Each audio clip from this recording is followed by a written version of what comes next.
Welcome back. मैं लवकेश साय एक बार फिर आपका स्वागत करता हूं आपके अपने यूट्यूब चैनल पर। यह आपकी है हिंदी पेडागोजी की वीडियो और इस वीडियो हम जो आपके पेडागोजी से जो क्वेश्चन बनते हैं या फिर आपके प्रीवियस ईयर में जो क्वेश्चंस आए हैं और वो ज़्यादातर रिपीट होते हैं। आपने देखा होगा कि यदि आपके हिंदी पेडागोजी से यदि 20 क्वेश्चन आते हैं, क्योंकि 10 क्वेश्चन यदि हम मान लेते हैं कि वो आते हैं आपके गद्यांश वाले, ठीक है, कि गद्यांश को पढ़ो और उनका जो है आंसर लगाओ, ठीक है। तो 20 क्वेश्चन जो आपके बनते हैं उनमें से आपके 8 क्वेश्चन या 9 क्वेश्चन आपके जरूर रिपीटेड होते हैं, ठीक है। इससे ज़्यादा भी हो सकते हैं, लेकिन 8 या 9 क्वेश्चन आपके ऐसे होते हैं जो रिपीटेड होते हैं। और जो बच्चे क्वेश्चन जो होते हैं 11 क्वेश्चन मान लीजिए, वो क्वेश्चन ऐसे होते हैं जो बेसिक होते हैं। तो आपको पता होना चाहिए कि हिंदी पेडागोजी में किस तरीके के क्वेश्चन आते हैं और हिंदी पेडागोजी में आपको क्या क्या पढ़ना चाहिए। तो हम आज इस वीडियो में वही क्वेश्चन को डिस्कस करेंगे जो आपके ज़्यादा से ज़्यादा बनने की संभावना या फिर आ सकते हैं। इसी के साथ यदि आपने इस चैनल को सब्सक्राइब नहीं किया तो सब्सक्राइब जरूर करें, ताकि आपके पास जो है इस चैनल पर जितनी भी मैं वीडियोस अपलोड कर रहा हूँ, चाहे चाइल्ड डेवलपमेंट की हो, चाहे वो मैथ पेडागोजी की हो, चाहे ईवीएस पेडागोजी की हो, चाहे वो हिंदी पेडागोजी की हो, उन सब की जो वीडियोस मैं अपलोड कर रहा हूँ उनकी नोटिफिकेशन आपके पास टाइम टू टाइम पहुँचती रहे। और आप जो आपका सीटेट होने वाला है जुलाई में या फिर आपका जुलाई अगस्त में जो सीटेट होने वाला है उसमें आप ज़्यादा से ज़्यादा स्कोर कर सकें। यदि आप कंटिन्यूटी में पढ़ाई करते हैं और वीडियोस को लगातार देखते हैं तो आपके 130 प्लस भी मार्क्स आ सकते हैं सीटेट में, ठीक है। तो आपको सिर्फ फोकस जो है, ज़्यादा फोकस क्या करते हैं स्टूडेंट वो सिर्फ CDP पर ही फोकस करते हैं। वो ये ध्यान नहीं देते कि हमारी और भी सब्जेक्ट हैं, चाहे वो हिंदी पेडागोजी हो, माना आसान है, लेकिन यदि आप इसमें 30 में से 30 नंबर लेकर आ जाते हैं तो आपका स्कोर बहुत ज़्यादा खुद ही बढ़ जाता है, ठीक है। तो इसी तरीके से आपके और भी जो सब्जेक्ट है उनके बारे में भी यही बात है। लेकिन स्टूडेंट क्या करते हैं, वो सिर्फ CDP पर ज़्यादा ध्यान देते हैं और उनके जो हैं जो और भी जो सब्जेक्ट है, जो पेडागोजी के जो सब्जेक्ट हैं उनमें 30 में से 15 नंबर लेकर आ रहे हैं या फिर 20 नंबर लेकर आ रहे हैं, जिसके जैसे उनका 130 प्लस या फिर 140 प्लस स्कोर नहीं बन पाता, ठीक है। तो आपको अब क्या करना है, आपको सभी सब्जेक्ट पर बराबर ध्यान देना ताकि आप 130 प्लस तो एटलीस्ट लेकर मतलब आ सकें, ठीक है। तो मैं स्टार्ट करता हूँ अपने पहले क्वेश्चन से। आपका पहला क्वेश्चन है भाषा स्वयं में। अब देखो ये क्वेश्चन जो है ना 2012 में आया था और उस वक्त जो उसका आंसर था वो गलत था। संप्रेषण एकमात्र साधन, देखो भाषा संप्रेषण का एकमात्र साधन नहीं है, आपको पहले तो ये पता होगा, ठीक है। अब ऐसा क्यों है, क्योंकि आप सिर्फ बोलकर ही थोड़ी अपनी अभिव्यक्ति कर सकते हो। आपको संप्रेषण करना तो आप लिखकर भी कर सकते हो, है ना, लिखकर भी कर सकते हो। आप जो है साइन लैंग्वेज होती है उसका भी यूज़ करके भाषा का प्रयोग, मतलब जो अपनी अभिव्यक्ति कर सकते हो। तो कम्युनिकेशन का सिर्फ एकमात्र साधन भाषा थोड़ी है कि क्या बोल के करोगे, ठीक है। तो आपने देखा होगा कि साइन लैंग्वेज में कोई भाषा का यूज़ नहीं करते, सिर्फ हम साइन का यूज़ करते हैं, जो हाथ से सिंबल्स हम बनाते हैं घुमा फिरा कर। आपने देखा होगा जो व्यक्ति बोल नहीं सकता और सुन नहीं सकता वो इसी का यूज़ करता है, ठीक है। तो ये ऑप्शन इसलिए आपका गलत होगा। लेकिन जो आपका 2012 में क्वेश्चन आया था उस वक्त इसका आंसर यही था, एक नियमबद्ध व्यवस्था। आपने पढ़ा होगा हिंदी या इंग्लिश में पढ़ा होगा, इसमें जो है एक नियमबद्ध व्यवस्था है भाषा जो है। अब ये नियमबद्ध व्यवस्था कैसा, आपने पढ़ा होगा रूपीम, है ना, फोनोलॉजी इंग्लिश में यदि आपने पढ़ा PHONOLOGY फोनोलॉजी पढ़ा होगा आपने, ठीक है। सिंटेक्स पढ़ा होगा आपने इंग्लिश में। हिंदी में भी इसी तरह के इनके शब्द होते हैं, उनका मुझे नाम याद नहीं आ रहा, लेकिन हिंदी में इसी तरह के होते हैं। एक होता है प्रैग्मेटिक्स, इस तरीके से कि संदर्भ के अकॉर्डिंग गुस्सा करना, बात करना, ठीक है ना, क्योंकि किसी से व्यक्ति से बात करते हैं तो हम संदर्भ के अकॉर्डिंग बात करते हैं।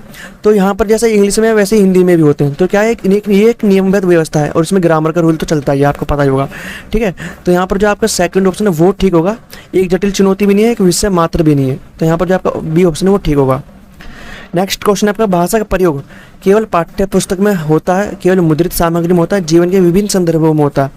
अब आपको पता होगा हम डेली लाइफ में लैंग्वेज का ही यूज़ करते हैं, ठीक है। तो यहाँ पर जो आपका सी ऑप्शन है वो ठीक होगा और सभी ऑप्शन आपके गलत हैं। नेक्स्ट क्वेश्चन आपका बच्चे अपनी परिवेश से स्वयं भाषा अर्जित करते हैं, इसका एक निहितार्थ यह है कि बच्चों को समृद्ध भाषिक परिवेश उपलब्ध कराया जाए, ठीक है। दूसरा ऑप्शन है आपका बच्चों को केवल लक्ष्य भाषा का ही परिवेश उपलब्ध कराया जाए। देखो लक्ष्य भाषा का हम यहाँ पर ऐसे मान सकते हैं जो बच्चों को हमें सिखानी है, ठीक है ना, जिसका हम अधिगम कराते हैं, हम ऐसा मान सकते हैं ना। तो यहाँ पर जो आपका सेकंड ऑप्शन है वो गलत होगा। थर्ड ऑप्शन है बच्चों को अत्यंत सरल भाषा का परिवेश उपलब्ध। देखो अत्यंत सरल भाषा का परिवेश उपलब्ध नहीं कराना, हम उसे वही परिवेश उपलब्ध कराएंगे, बल्कि आप क्या उपलब्ध कराते हो उसे खुद ही मिलता है, ठीक है ना। आप इसमें कुछ नहीं कर सकते चेंजेस। यदि कोई बच्चा अमेरिका में रह रहा है, अमेरिका में रह रहा है, तो बच्चा इंग्लिश लैंग्वेज तो सीखेगा ही, है ना। उसमें आप कुछ ये थोड़ी प्रयास करोगे कि वो इंग्लिश सीखे, हाँ। लेकिन यदि कोई बच्चा अमेरिका में रह रहा है और आप उसे सिखाने की कोशिश करो रशियन लैंग्वेज, है ना, तो क्या करोगे, आप उसके लिए लर्निंग करा रहे हो, अधिगम करा रहे हो, तो इसके लिए आप यहाँ पर प्रयास करोगे। इसलिए इसी तरह यदि कोई बच्चा भारत में रहता तो आपने देखा होगा भारत के जो मोस्टली बच्चे जो हैं, जो ज़्यादातर जो जनसंख्या है वो भाषा कौन सी यूज़ करती है, हिंदी भाषा यूज़ करती है, आपने देखा होगा। ठीक है, तो वो खुद ही सीख रहा है, वो तो खुद ही अर्जित हो रही है। लेकिन यदि हिंदी की जगह यदि आप उसे इंग्लिश सिखाते हो या कोई और सी अदर लैंग्वेज सिखाते हो, रशियन सिखाते हो या फिर स्पेनिश सिखाते हो, तो उसके लिए आपको क्या करना पड़ेगा, अधिगम उसको सिखाना पड़ेगा। ठीक है, तो यहाँ पर क्या है, यहाँ पर जो भाषा का जो परिवेश है आप उसे खुद मतलब आप उसे उपलब्ध कराते हैं, उसे खुद ही वो चीज़ मिल जाती है, वैसा एनवायरनमेंट उसे खुद ही मिल जाता है जैसे समाज में जैसे लोगों में वो बैठता है। तो पहला ऑप्शन आपका ठीक होगा कि उसे समृद्ध भाषिक परिवेश उपलब्ध कराया जाए, उसे ऐसा परिवेश उपलब्ध कराया जाए जिसमें ज़्यादा शब्दों का प्रयोग होता हो। ठीक है, और फोर्थ ऑप्शन है बच्चों को बिल्कुल भी भाषा ना पढ़ाई जाए, तो ऐसा गलत, ये तो बिल्कुल गलत ऑप्शन है आपका। तो पहला ऑप्शन यहाँ पर आपका ठीक होगा। नेक्स्ट क्वेश्चन आपका भाषा सीखने सिखाने का उद्देश्य है। भाषा सीखने और सिखाने का उद्देश्य हमारा क्या है, आपको वो बताना है। पहला ऑप्शन है आपका अपनी बात कहना सीखना, तो अपनी बात कहना सीखना ये होना चाहिए। दूसरा ऑप्शन आपका दूसरों की बात समझ पाना, देखो ये भी ज़रूरी है। अपनी बात की पुष्टि के लिए तर्क दे पाना कि भाई मैं इसलिए सही हूँ तेरे से, मतलब कोई दो व्यक्ति है तो आप उसको बता पाओ कि भाई तेरा तर्क इसलिए गलत है ना, और तेरा तर्क इसलिए गलत है और मेरा तर्क इसलिए सही है। ठीक है, तो यहाँ पर तीन ऑप्शन आपके ठीक है। फोर्थ ऑप्शन है विभिन्न स्थितियों में भाषा का प्रभावी प्रयोग। अब देखो ये जो विभिन्न स्थितियाँ बोल दिया ना इसने, वो तीनों ऊपर के जो ऑप्शन हैं इनको अपने में समाहित करके बैठ गया है। तो यहाँ पर आपका जो फोर्थ ऑप्शन है वो ठीक होगा। ठीक है, नेक्स्ट क्वेश्चन है आपका एक भाषा शिक्षक के लिए सर्वाधिक महत्वपूर्ण क्या है। तो जो एक टीचर है, ये जो है क्वेश्चन पहले भी आ चुका है, ये क्वेश्चन बहुत बार आपसे पूछा जाता है। ठीक है, इंपॉर्टेंट आप मान सकते हो या आप ये कह सकते हो कि ये रिपीटेड क्वेश्चन है, ये पूछते हैं सीटेट वाले, या फिर जो हाँ सीटेट वाले तो पूछते ही हैं, अदर टेट वाले भी इस क्वेश्चन को जरूर पूछते होंगे, मुझे ऐसा लगता है। तो पहला ऑप्शन आपका भाषा की पाठ्य पुस्तक। देखो पाठ्य पुस्तक इंपॉर्टेंट, सर्वाधिक महत्वपूर्ण पूछा तो इतनी महत्वपूर्ण नहीं है। जो टीचर है पाठ्य पुस्तक के अलावा भी हिंदी भाषा जो है, या फिर हिंदी नहीं जो लैंग्वेज है जिस भी स्टेट में पढ़ा रहा है वो सिखा सकता है। तो पहला ऑप्शन इतना अच्छा नहीं है। दूसरा भाषा का आकलन। भाषा का आकलन आप तभी तो कर पाओगे जब आप भाषा को सिखाओगे, तो ये तो बाद की बात होगी, तो दूसरा ऑप्शन भी नहीं है सही। तीसरा बच्चों को भाषा प्रयोग के अवसर उपलब्ध कराना। देखो अवसर उपलब्ध कराना है ना, वास्तविक दुनिया से जोड़ना, वास्तविक जीवन से जोड़ना। ठीक है, अभिव्यक्ति के अवसर देना, अभिव्यक्ति, ये सब चीज़ क्या है, ये बच्चे को भाषा प्रयोग के करने के अवसर उपलब्ध कराने वाली बात है। नाटकों का प्रयोग करना, नाटक करवा रहे हो आप है ना, बच्चे को कोई यदि आपने चैप्टर पढ़ाया तो उस चैप्टर को आप बच्चों से बोलोगे कि देखो चैप्टर तो एंड हो गया, लेकिन यदि कहानी को हम और आगे बढ़ाना चाहें तो आप इस कहानी में और क्या ऐड करोगे। तो बच्चा इस कहानी को और आगे बढ़ाया कि इसमें आगे ये हो सकता था, तो उससे आप लिखने के लिए कह सकते हो। उससे क्या होगा, उसका लेखन कौशल विकसित होगा। ठीक है, तो यहाँ पर जो आपका जो थर्ड ऑप्शन है वो बहुत ज़्यादा इंपॉर्टेंट है, क्योंकि हम अवसर उपलब्ध करा रहे हैं। और फोर्थ ऑप्शन भी नहीं होगा, भाषा की त्रुटियों के प्रति कठोर रवैया। देखो कठोर रवैया, हमें बच्चे को ना प्राइमरी लेवल पर डांटना नहीं चाहिए। और जो एक टीचर की जो स्पेसिफिकेशन जो सबसे ज़्यादा एक टीचर में होनी चाहिए प्राइमरी लेवल में, एक क्वालिटी PRIMAR प्राइमरी लेवल पर जो एक टीचर की जो स्पेसिफिकेशन होनी चाहिए, क्वालिटी होनी चाहिए, वो है धैर्य ना, पेशेंस होना चाहिए टीचर में, तभी वो बच्चे को सिखा पाएगा। तो यहाँ पर जो थर्ड ऑप्शन आपका वो ठीक होगा। नेक्स्ट क्वेश्चन है आपका भाषा की कक्षा में एक शिक्षक बच्चों से क्या अपेक्षा करता है, मतलब क्या उम्मीद करता है, आप ये बोल सकते हो। अपेक्षा यदि समझ नहीं आए तो उम्मीद, बच्चे सवालों के बने बनाए जवाब दें। देखो टीचर को ये उम्मीद नहीं करनी चाहिए पहली बात तो, लेकिन बहुत से टीचर यदि आप जाके स्कूलों में देखोगे तो आप ये देखोगे कि जो टीचर है ना वो ये चाहता है कि जो मैंने आंसर दिया है बच्चा उसी को रटे, उसी को बताए, जैसे मैंने रटवा दिया उसी को बोले, तो ये होना नहीं चाहिए। दूसरा संस्कृतिनिष्ठ भाषा में ही जवाब दे, कि संस्कृतिनिष्ठ भाषा में ही जवाब दे, ये भी नहीं होना चाहिए। भाई अपनी मातृभाषा में भी तो जवाब दे सकता है वो, ठीक है, तो आप उसे रोकोगे थोड़ा ना। ये तो सबसे बढ़िया तरीका मातृभाषा का प्रयोग करके कम से कम एटलीस्ट सीख तो रहा है, बोल तो रहा है, अभिव्यक्ति तो कर रहा है। थर्ड ऑप्शन है बच्चे अपनी मातृभाषा का बिल्कुल भी प्रयोग ना करें, तो ये भी नहीं करना। और फोर्थ ऑप्शन है बच्चों से स्वतः अर्जित भाषा का ज्ञान बांटने की अपेक्षा करता है। तो देखो जो बच्चा खुद ही अर्जित ज्ञान लेकर आया ना, उसे उस ज्ञान को बांटने की अपेक्षा, कि इस ज्ञान को बांटे बच्चा। अब बांटने मतलब यह है कि अपने पीयर्स से, अपने जो मित्र हैं, दोस्त हैं, उनसे, साथ में टीचर से भी बांट सकता है, कि टीचर से वो बात करेगा, अपनी अभिव्यक्ति करेगा, तो टीचर भी उससे कुछ सीखेगा, है ना, और किसी बच्चे को बताता तो बच्चे भी उस बच्चे से सीखेगा।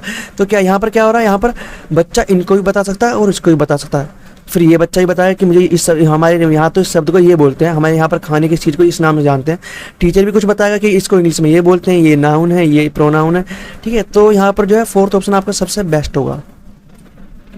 नेक्स्ट क्वेश्चन है आपका, भाषा के व्याकरण की समझ को संदर्भपरक प्रश्नों के माध्यम से आंका जाना चाहिए। तो देखो पहला ऑप्शन आपका बिल्कुल ठीक है। भाषा का प्रयोग, भाषा का जो व्याकरण है, भाषा में टीचर व्याकरण पढ़ा रहा है कैसे, बिना व्याकरण की बुक से बच्चों को, जैसे राम का नाम आया कहानी में ना, किसी कोए का नाम आया, किसी टेबल को दर्शाया गया है इस तरीके से, ठीक है। तो टीचर क्या करेगा, टीचर बताएगा कि बेटा ये ना, ये सब जो भी है किसी व्यक्ति वस्तु स्थान, ये तो डेफिनेशन होगी, लेकिन बच्चा जो टीचर है उनको आगमन विधि के द्वारा बता सकता है कि जो टेबल है ये नाउन है, ये संज्ञा है ना, जो पंखा है वो संज्ञा है, पंखा ये भी संज्ञा है। तो बच्चा जब बहुत सारे एग्जांपल देख रहा कि हर चीज़ को संज्ञा कह रहे हैं, तो बच्चा कह रहा है कि मैं रो रहा हूँ, तो ये भी एक मतलब ये तो ये रोना भी एक, क्या रोना नहीं, बच्चा बोला कि मुझे मैं दुखी हूँ, या इमोशंस है, ये भी क्या, ये भी संज्ञा है ना। कोई पदार्थ है वो भी संज्ञा है। तो ये कोई भी चीज़ जो है, कोई भी चीज़ वो आपका नाउन हो सकता है। पेन क्या है, पेन भी नाउन है, आपका संज्ञा है। तो क्या है, ये आप जो है बच्चे को व्याकरण सिखा रहे हो। अब यहाँ पर क्या हो रहा है, संदर्भ परक। अब बच्चे को सामने क्या कर रहा है टीचर, संदर्भ रख दिया कि कोई कंडीशन रख दी, कोई सिचुएशन रख दी कि ऐसी सिचुएशन है, तो बच्चा क्या करेगा, तो बच्चा वहाँ पर अपनी अभिव्यक्ति कितने अच्छी तरीके से दे पाता है, ठीक है, वो यहाँ पर बच्चा जो है बताएगा, और टीचर इसी को देखेगा कि बच्चा कितने अच्छे तरीके से जो है शब्दों का प्रयोग कर पा रहा है। तो यहाँ पर जो आपका है फर्स्ट ऑप्शन जो है आपका ठीक होगा। और वो ऑप्शन आपको पढ़ लेते हैं फिर भी, केवल वस्तुनिष्ठ प्रश्नों का गलत। वस्तुनिष्ठ प्रश्नों की हमें यहाँ पर बात नहीं करनी, केवल लघु उत्तर प्रश्नों का, लघु उत्तर प्रश्नों की बात नहीं करनी, और निबंधात्मक प्रश्नों का भी नहीं करना। जो सबसे बेस्ट ऑप्शन है आपका वो फर्स्ट ही है।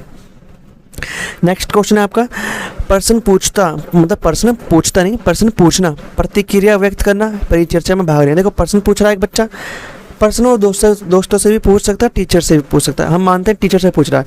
प्रतिक्रिया व्यक्त कर रहा है, प्रतिक्रिया दोस्तों से भी कर सकता है और टीचर से भी कर सकता है, तो दोनों से हो सकती है। परिचर्चा में भाग लेना, तो डिबेट चल रही है ना, डिबेट चल रही है, ठीक है ना। तो यहाँ पर उसमें भाग ले रहा है, यहाँ पर भी बच्चा शब्दों का यूज़ कर रहा है, वर्णन करता है, ये किस चीज़ को प्रदर्शित कर रहा है, केवल शिक्षण पद्धति को नहीं, केवल साहित्य गतिविधि को नहीं, भाषा आकलन के तरीके मात्र को नहीं, भाषा सीखने सिखाने के तथा आकलन के तरीके को, कि बच्चा कैसे भाषा को सीख रहा है, मतलब हमने उसे सिखाया है, और आकलन करने के तरीके को, कि एक टीचर ये भी तो देखेगा जब वो इन सब चीज़ों में पार्टिसिपेट करा कि वो कितने अच्छे तरीके से सामने वाले को कन्विंस कर पा रहा है, और अपनी जो है अपने क्वेश्चन को, या अपना जो फैक्ट है, या फिर अपना जो पॉइंट है वो कैसे अभी व्यक्त कर रहा है। तो और बच्चा स्कूल में आने से पहले या फिर 6 महीने पहले कैसे कर रहा था, ठीक है। तो यहाँ पर जो आपका जो फोर्थ ऑप्शन आपका वो ठीक होगा। नेक्स्ट क्वेश्चन आपका, बहुभाषिक एवं बहुसांस्कृतिक कक्षा में। और देखो बहुसांस्कृतिक और बहुभाषिक कक्षा आप फेस करोगे जब आप स्कूलों में जाओगे, बच्चों को पढ़ाओगे, ठीक है। आप ये देखोगे कि एक बच्चा यूपी से आ रहा है, एक बच्चा आ रहा है झारखंड से, ठीक है। अब उसकी जो है भाषा अलग होगी, बिल्कुल आपको डिफरेंस देखने को मिल जाएगा, और आपको इनकी संस्कृति में भी जो है डिफरेंस देखने को मिल जाएगा, ठीक है। बच्चे की मातृभाषा का ही सदैव प्रयोग किया जाना चाहिए। सदैव कहना गलत होगा इस क्वेश्चन में, ठीक है। तो यहाँ पर आपका जो ऑप्शन है पहला गलत होगा। बच्चों की मातृभाषा का प्रयोग वर्जित, कि मातृभाषा का प्रयोग ना करें, ये भी गलत होगा। देखो हमेशा मातृभाषा का प्रयोग करें, ये भी गलत है, और मातृभाषा का प्रयोग बिल्कुल ना करें, ये भी गलत है। थर्ड ऑप्शन है, बच्चों की मातृभाषा को समुचित सम्मान स्थान देते हुए मानक भाषा से भी परिचय कराना चाहिए। बच्चे की जो मातृभाषा है, चाहे वो इसकी हो चाहे वो इसकी हो, वो तो उसका तो आप सम्मान करोगे, उसको तो आप जानोगे ही, उसको तो बताओगे कि हाँ ठीक है भाई, तुम्हारी मातृभाषा में बर्तन को, पेन को, चिड़िया को,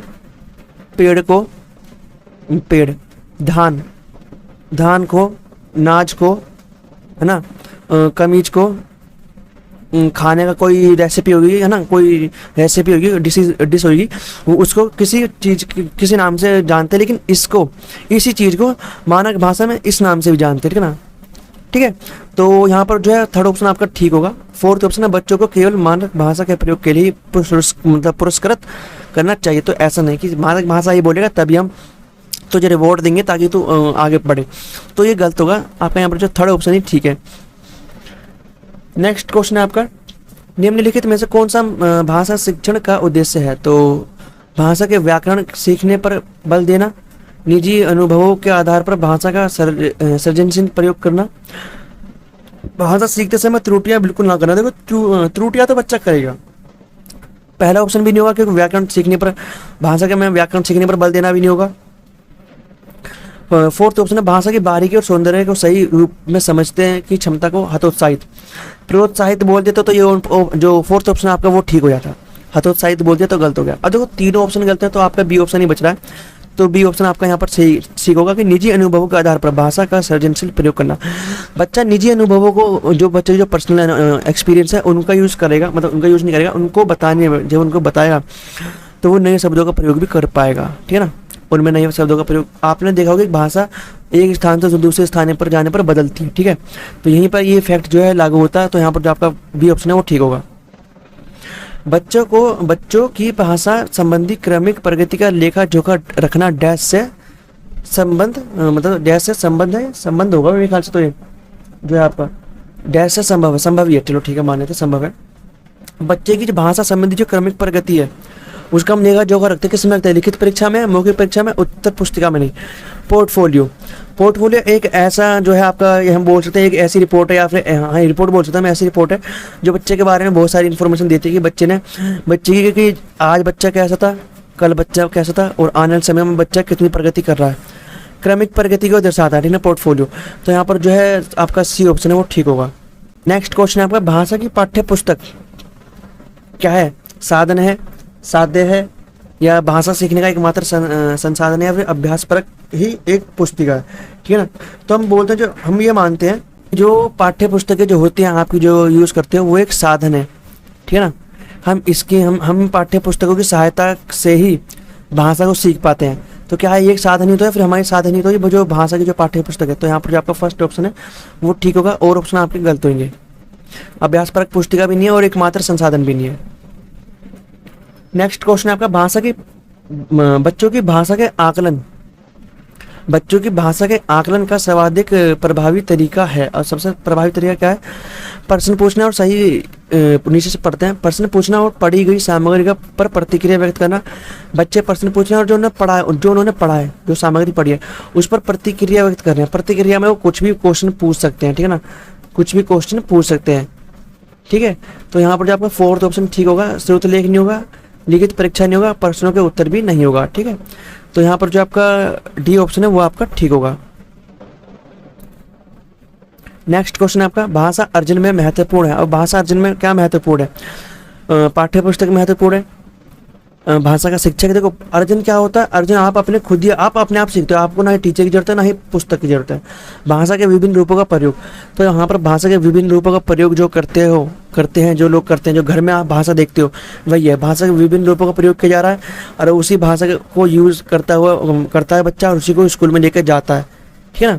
तो यहाँ पर जो होगा आपका थर्ड ऑप्शन ठीक होगा। आपने देखा होगा कि किसी बच्चे के घर में यदि गलत शब्दों का प्रयोग किया जाता है तो वो उन्हीं शब्दों को सीखता है, और यदि किसी बच्चे के घर में सही शब्दों का, उचित शब्दों का प्रयोग किया जाता है, सम्मान पूर्वक जो शब्द होते हैं, है ना, एक आदर्श भाषा का प्रयोग किया जाता है, आप करके बात की जाती है। तो अगर ये वैसा बच्चे को माहौल मिलता है तो बच्चा भी वैसे ही शब्दों को सीखता है और आगे भी और लोगों से इंटरेक्शन करने में जब वो स्कूल जाता है तो वैसे ही शब्दों का प्रयोग करता है। तो यहाँ पर जो आपका सी ऑप्शन ठीक होगा। आज इस वीडियो में हमने कम से कम 16 क्वेश्चन करें आपके हिंदी पैडागोजी के, है ना। और मैं डेली इस चैनल पर आपको जो है सीडीपी की वीडियोस अपलोड कर रहा हूँ, साथ साथ पैडागोजी के जो आपके सब्जेक्ट है उनकी भी वीडियोस अपलोड कर रहा हूँ।